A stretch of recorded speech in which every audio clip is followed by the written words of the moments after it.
Every day, conflict commodities such as soybeans, meat, and minerals are exported from the Brazilian Amazon. They are shipped to Europe, China, the United States, and other global markets. The companies involved contribute to human rights abuses and environmental devastation. They are enabled by U.S. firms that provide billions in investment and loans. This network of complicity threatens indigenous peoples every day.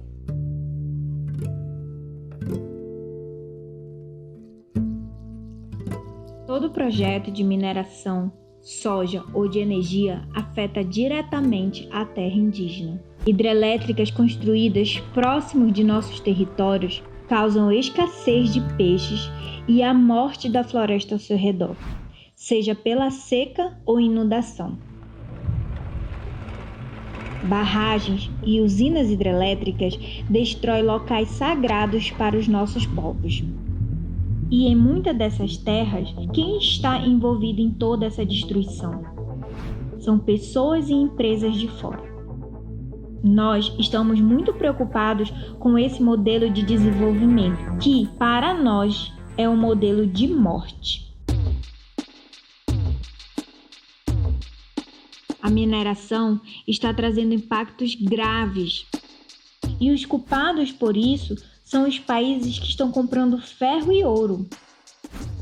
Hoje, temos um governo que está incentivando a invasão de nossos territórios.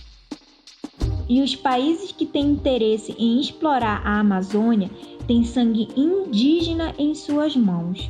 Essas grandes empresas chegam nas comunidades e falam que vão trazer água e escola para nós. Mas é tudo mentira.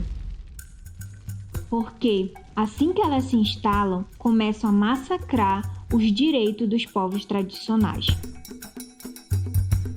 Together, we can dismantle this financial network of destruction and indigenous rights violations.